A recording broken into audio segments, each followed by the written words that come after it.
Hello, my name is Julia Streets and welcome to the podcast series StreetsTalksTo. In each episode, I interview leaders from some of the most influential firms, bodies and initiatives in the financial services industry. On each episode, we explore what's at the very forefront of innovation and change. And I hope you enjoy the series, which you can find on all good podcast channels. And all the episodes are listed on our website, streetsconsulting.com. And you can find the episodes using the hashtag StreetsTalksTo. So thank you for listening and welcome to this episode of Streets Talks to SuperTech. SuperTech is a cross-sector partnership designed to showcase the talent, innovation and investment potential of the West Midlands rapidly emerging professional services technology cluster. When we talk about professional services technology, think of the expression ProfTech, and it's the first dedicated ProfTech collaboration of its kind in the UK. This supercluster aims to amplify the voice and the potential in sectors that include Fintech, legal tech, PropTech and InsurTech. I'm delighted today to be joined not by one, oh no, not two, but three guests from the region. I'm delighted to be joined by Hilary Smith-Allen, Geoff Waters and David Stewart. Let me introduce them to you each in turn. Firstly, I'm joined by Hilary Smith-Allen, who's the executive lead at SuperTech. She's a former chartered surveyor and qualified tax technician. She's had a phenomenal career spanning professional and financial services, including 10 years as a national director of a Fortune 500 company. She's also established herself through various regional membership bodies and tenures in the industry as a leading influencer in the West Midlands region. And if that's not enough, she's also working with a number of organisations. Think there, the University of Birmingham, the Department of Bears and Innovate UK. She's very passionate about championing Birmingham and the wider West Midlands, and we're delighted she's with us today. Hilary, thanks for joining us. Great to see you. Thanks for having me. Pleasure. And joining Hilary, I'm delighted also to introduce you to Geoff Waters. Now, back in 2000, Geoff was involved with the first internet banking product, Egg Card. Remember them? And drove that business through its early stages of creating a 2 billion book of debt. I mean, just think about what that means, because after that, he went on to become head of innovation for Barclays. He introduced a large prepaid card program, and he's also bought and sold a number of organizations, including a boutique M&A advisory and small business lender as well. He's been working in the industry for many, many years. And what's also notable is he's a director of Silicon Canal and co-chair of the Central Region Fintech Cluster. Geoff, I'm delighted that you're with us today. Thanks so much for joining us. It's a pleasure to be here. So David Stewart also joined us today. Last but no means least, he's the Group Chief Operating Officer of Wesleyan, the mutual that specialises in providing financial services to trusted professions. He joined in April 2019 and became Group COO in August that year. He has responsibility across Wesleyan for change and transformation, technology, cybersecurity, data analytics, customer operations, procurement and workplace services. And he's also involved with the development of the National Centre for the Integration of Technology into Professional Businesses and Services. That's why he's here, because it's all part of SuperTech and the launch of Europe's largest asset management fintech hub, the Engine Room at Wesleyan's head office. So David, thank you so much for joining us today.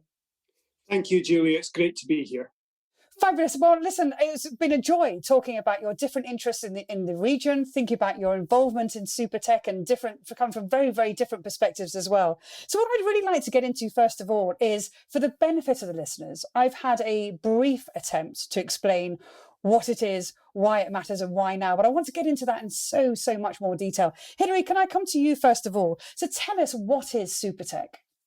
SuperTech is the UK's first supercluster for professional services technology. And it is a really unique proposition because it's the only one of its kind which brings the fintech strengths alongside law tech, alongside prop tech, alongside the other techs that are disrupting the future of professional services.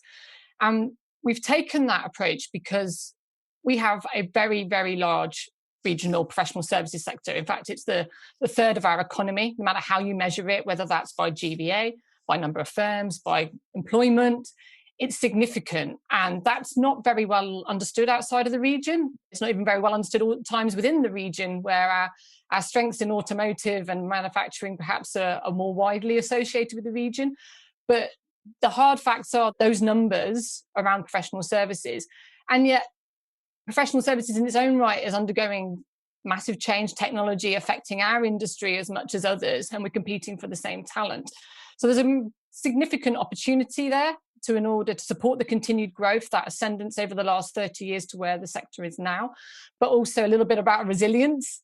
I think we've seen massive acceleration of those trends in the last recent year, and SuperTech fits into that picture accordingly, that we need to be supporting our businesses, but also there's life outside of the Southeast, and that this trend and the opportunity to build on the globally relevant cluster we already have in the established businesses, but making that fit for the next generation. So that's where SuperTech fits in, and we're looking to build across the individual areas. There are a lot of lessons to be learned from fintech and the journey that it's gone on, and how new entrants, disruptors, technology providers can work and partner with the established businesses.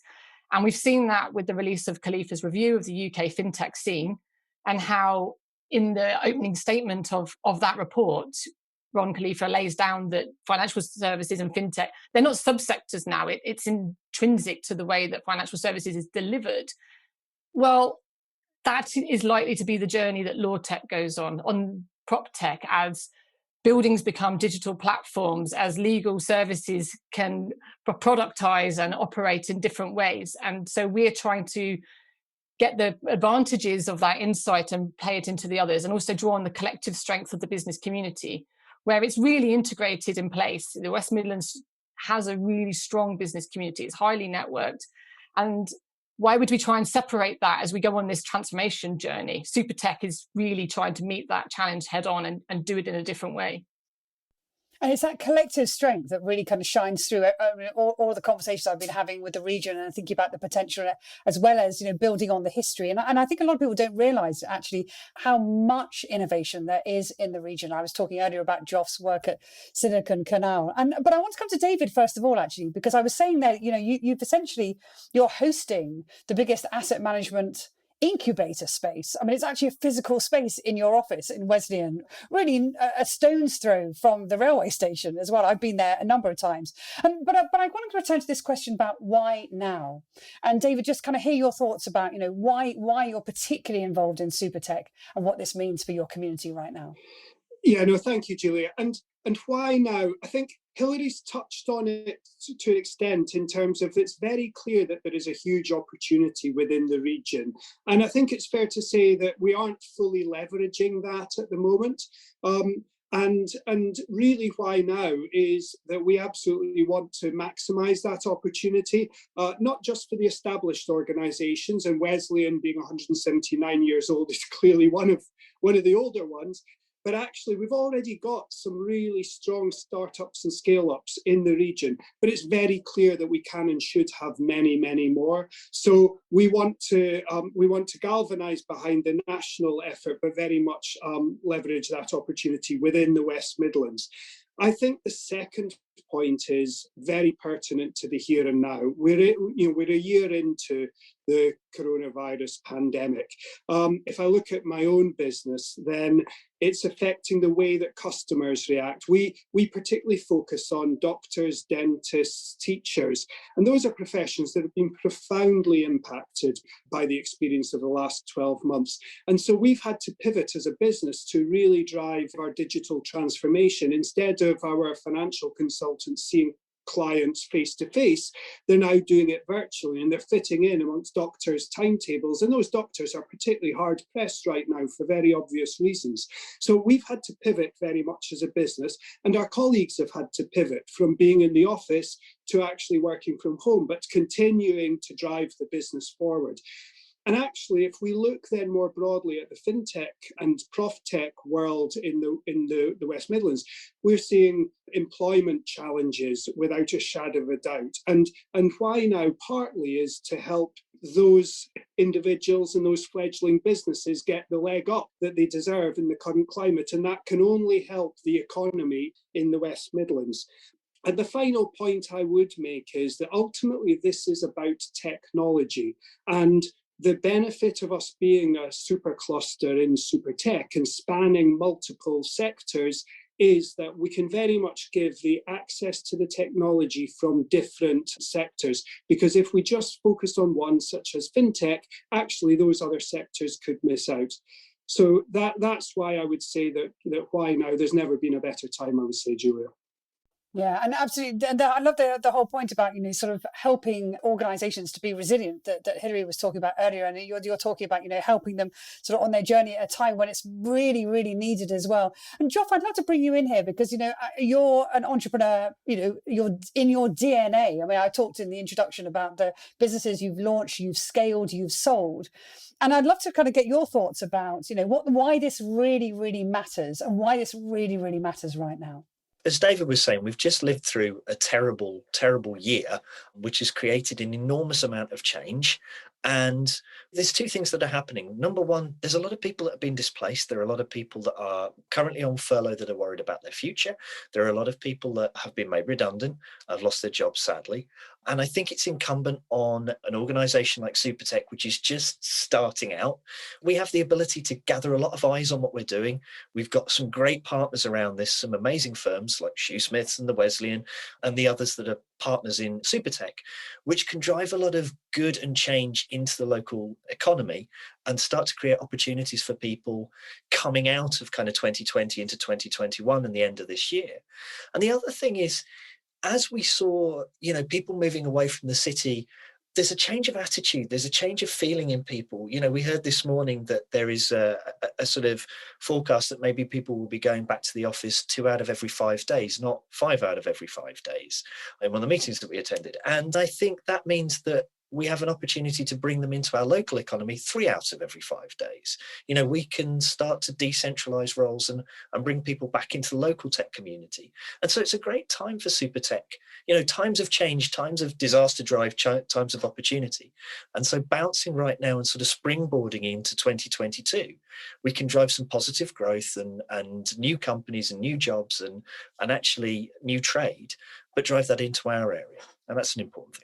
It is really important. And I think, there you're beginning to talk about some specifics about the needs of individuals as well as the kind of collective corporate point of view as well, whether you're a small early stage firm or whether you're a larger organization as well. What I'd really love to, in this next section, is get a little bit more into some of those real interventions, the very specific things that are happening. And Joff, let me stay with you on this, because I know that there's the SuperTech Seeds program. Tell us a bit more about that and any other interventions that are coming into place. Okay, so one of the things we wanted to do with SuperTech is start doing things really quickly. Clusters like SuperTech benefit from actually knocking things out the park. Let's do some specific things that help people right now. My business, I own a company called Million Labs, and Million Labs is a company that works with a thing called no code. A very brief précis of what no code is, because we usually have to do one.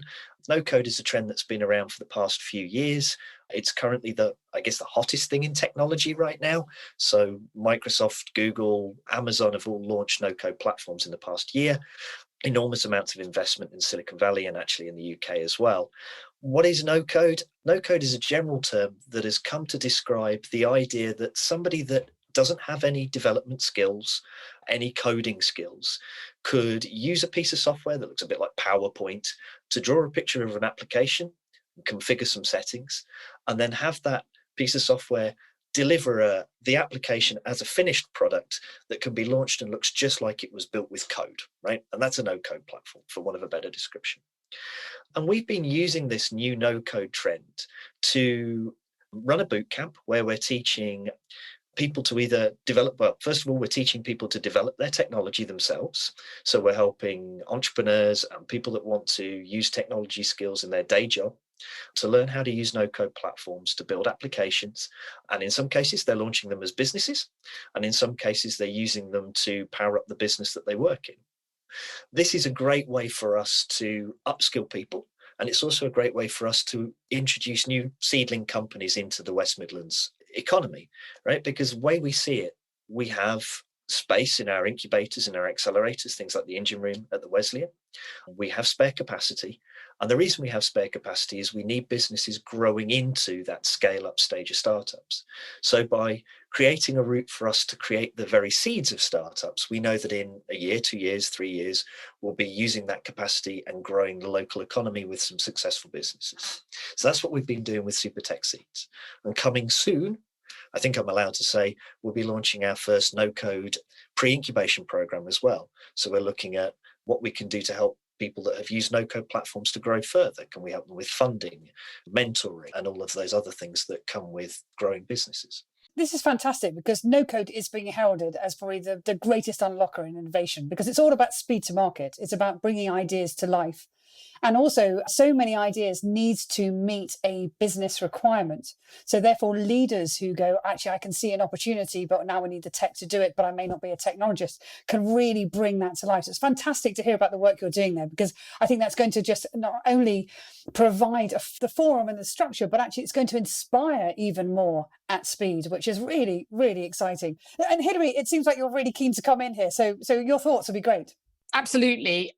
I wanted just to bring it back to the professional services bit and why SuperTech is particularly pursuing this, because it's the combination of that core sector and thinking about its growth and resilience for the future, and the asset we have in this no-code incubator through Million Labs, and Joff being one of the West Midlands Fintech co-chairs in this group.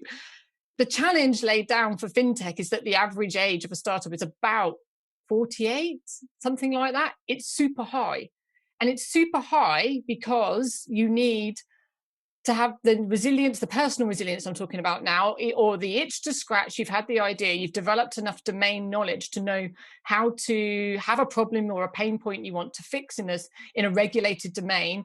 And then you need to have enough wherewithal and or personal resources to jump and find the tech partner. And it's always this combination of the two coming together. And in the other half of my week, I'm embedded in national research projects around law tech and accountancy, and we see the same trends coming out of the research there, really high average age. So we're constantly thinking, well, how would we feed the hopper? Because if we want to grow the region and we want to have more of this activity taking place here, and we believe we've got a strong proposition to do that, there are only so many businesses in a nascent market that's emerging that you can inward invest. So we have to grow our own. And how do you do that? And I think through this partnership, what we're trying to do is to enable more actors, more people with ideas to scratch the itch, if we can lower the barrier to entry. But beyond that, what we've seen from our pilot trials, because this has been running for a little bit now, is that it has a corporate entrepreneurship setting. So how do corporates express ideas? How do they experiment and trial in cultures where innovation is not comfortable, where you sell time for money? This is hard and not to be underestimated. And we think no code has a way of accelerating that and failing fast, getting that fail fast development culture and innovation into sectors which aren't as comfortable with it. And we also think it has a skills play, because on the training side, even if somebody does not go on and found a business, but they've learned a little bit, they are more employable is our concept that we're building out. And therefore we are still contributing with this program to that wider economic growth and some of the challenges that are coming down the path as furlough unfolds and we start to see the real impact. So it's multifaceted. And I think I just have to finish by crediting the Greater Birmingham Solihull LEP, who have backed us with this idea and the experiment. And it's that best example of our private-public partnership that's behind SuperTech, because without their resources and support to take a risk and develop this idea, then that's how we're putting policy into action through the West Midlands plan.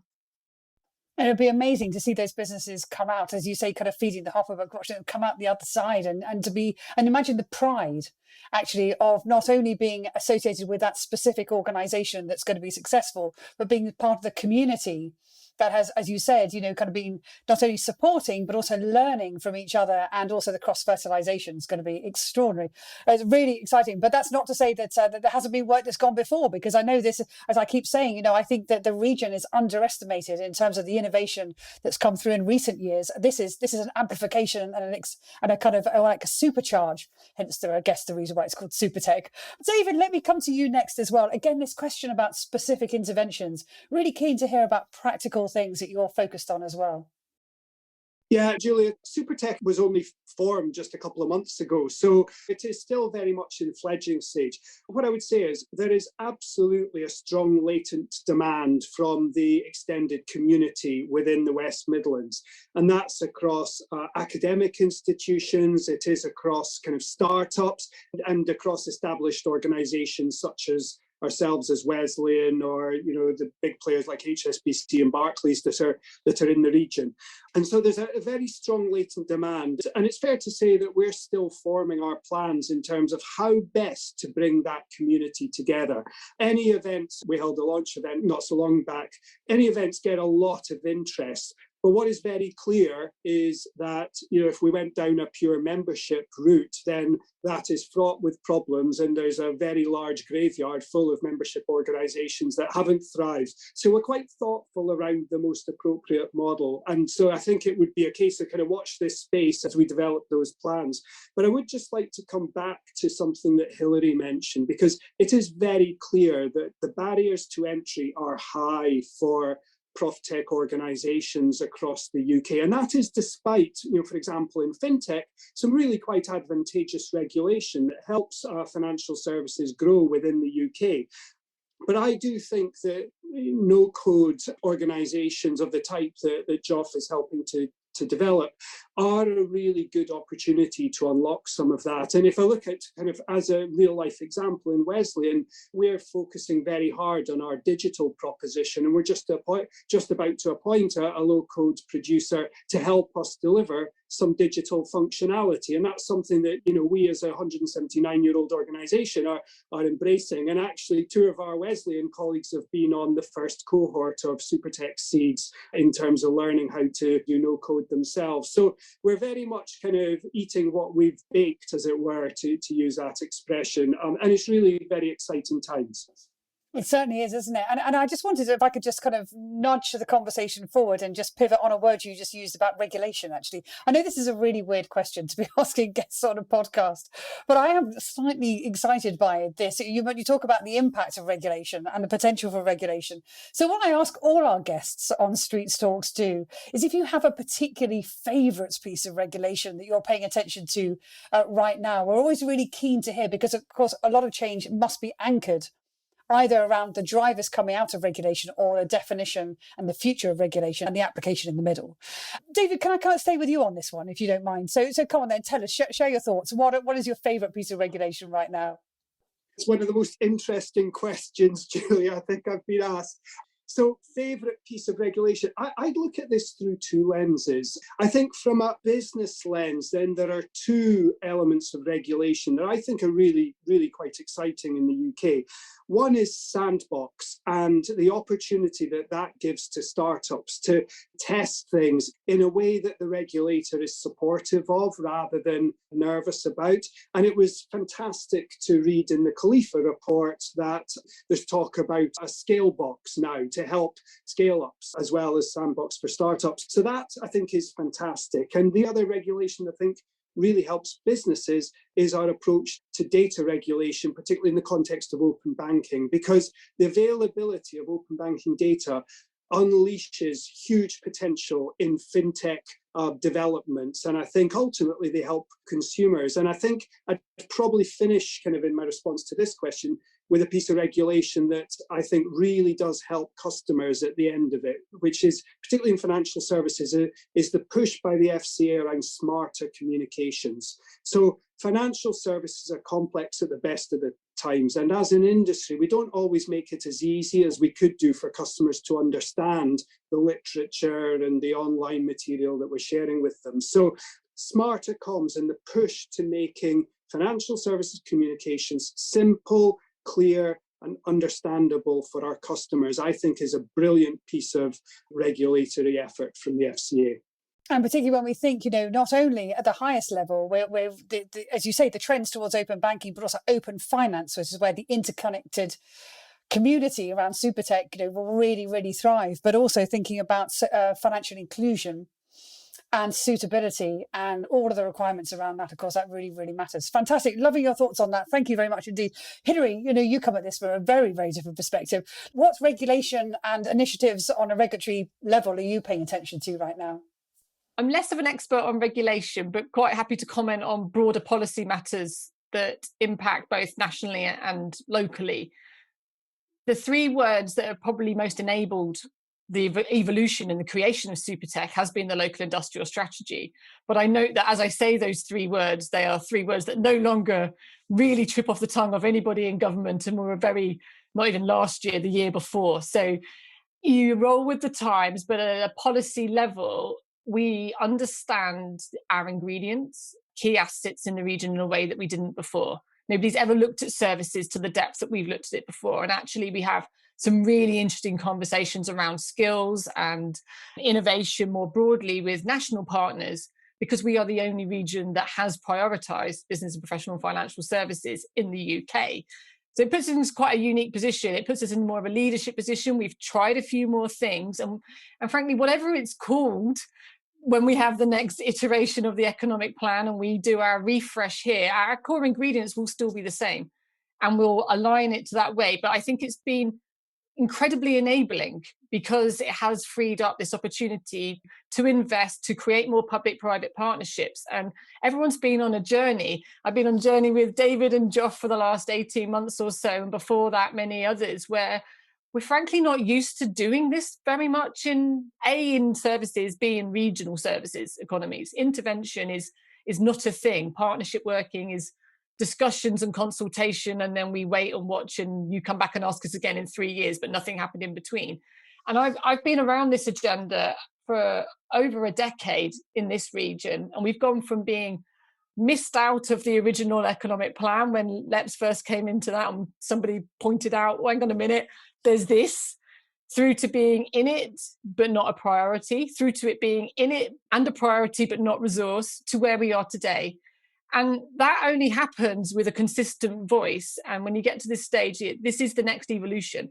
And I'm really excited. I just want to make sure that we can continue that journey, and with the emphasis put on cluster organisations in the context of levelling up, in context of the prizes to be won for global Britain's the current phrase, and inclusion and jobs from fintech and the other techs, that we are sufficiently resourced to deliver on that. And that is one of the big mental gaps that I have. The recommendation is great. The delivery models are very much less clear at the moment. And that's what keeps me awake at night. So not a favourite piece of legislation or policy, but massively enabling. Well, and it's wonderful to hear you talking sort of holistically around it, about, not only the historical journey of where you are, and that's taken an enormous amount of work, I know, but then also, of course, what the potential will be if that last piece is put into place. And Joff, from your point of view, very much an entrepreneurial perspective, building low codes, getting businesses off the ground. How about you? What are your views on regulation? Well, I used to be far more interested in regulation. I've managed to free myself from banking and the senior managers regime and a few other things. But what I liked about working in financial services, and I went through the new banking startup unit a few years ago with a challenger bank. I went through the Bank of England with the Russian Trade Bank, going through their change of permissions process, both of which were actually not as unpleasant experiences as you would imagine. And the thing that I liked about working in financial services is actually the door's quite open for anybody to come and build a fintech. We prided ourselves on the fact that challenger banks have been built by technologists. Core banking systems have been built by people that have come out of Google, not out of the banking industry. And they've been met with acceptance. And I mean, for me, my organization today, one of our core principles is that we want anybody to involve themselves in startup, no matter what kind of startup they're trying to build, because they bring something new and different and interesting. And if we give them the tools, they might create something truly outrageously interesting.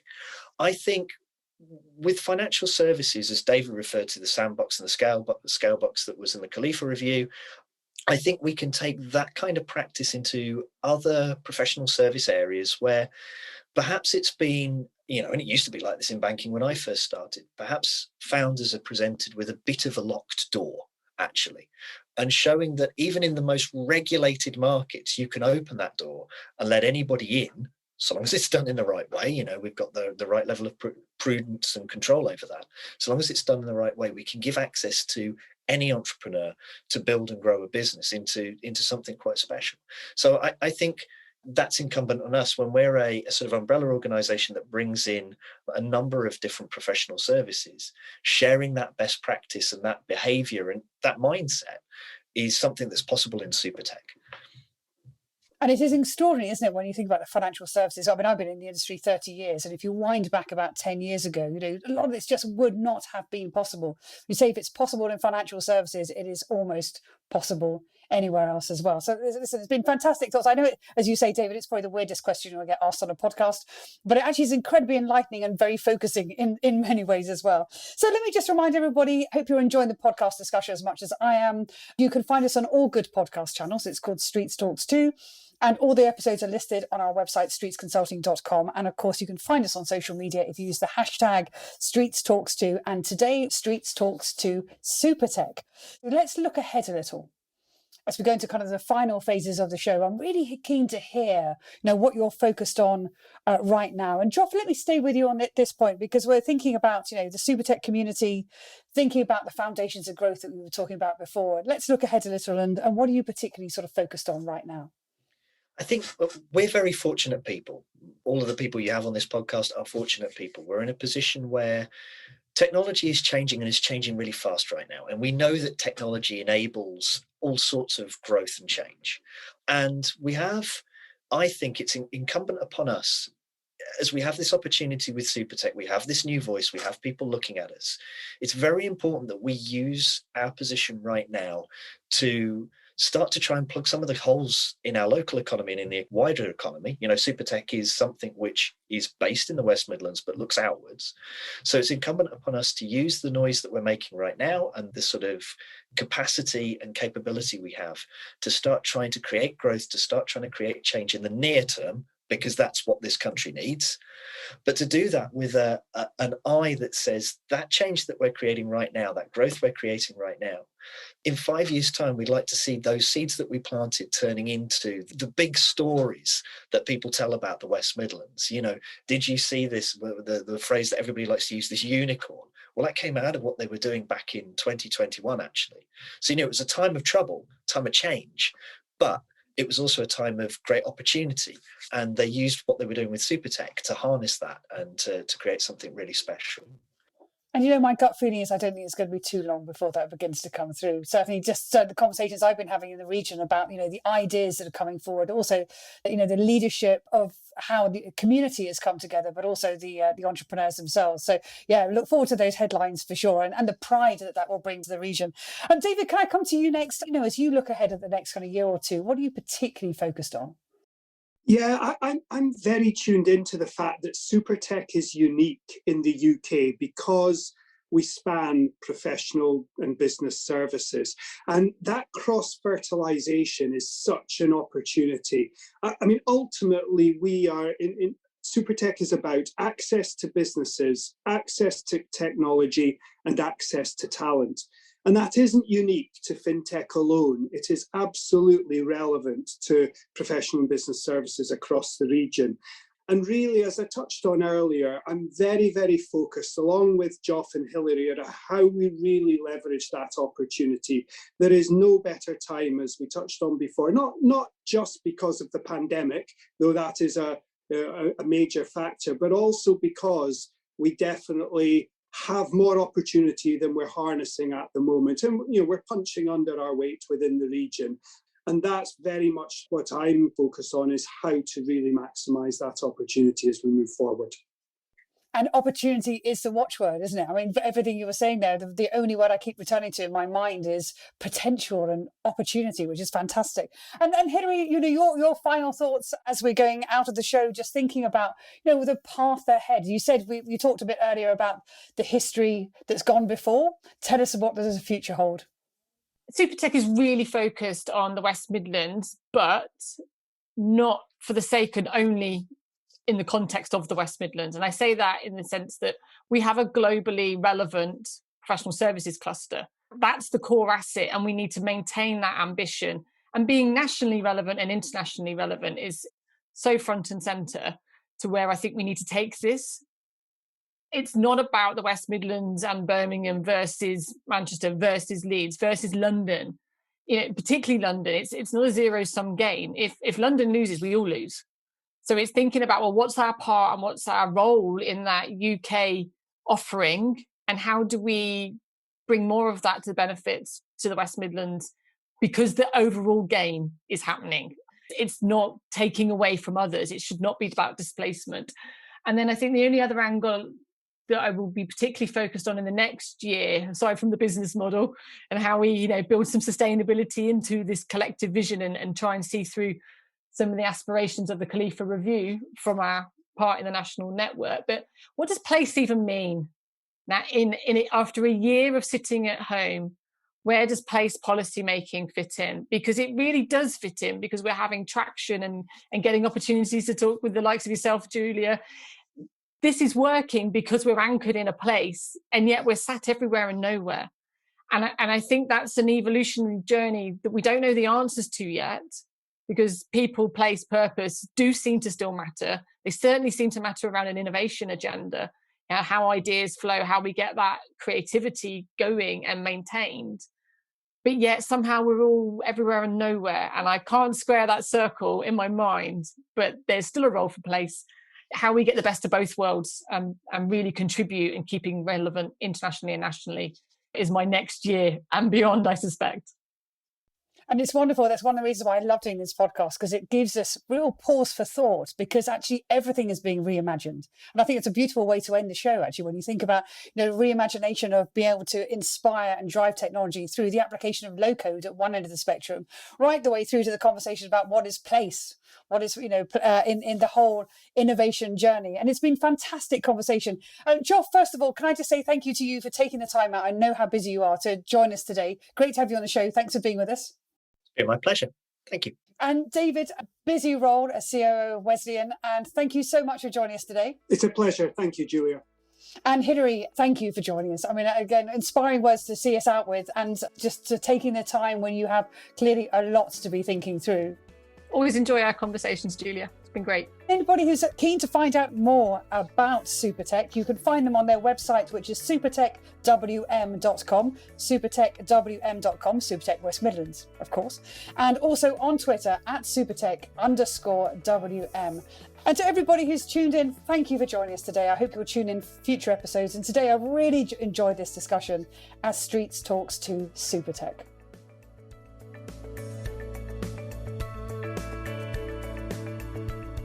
This episode of Streets Talks 2 was produced by me, Kieran Yates, on behalf of Streets Consulting Limited.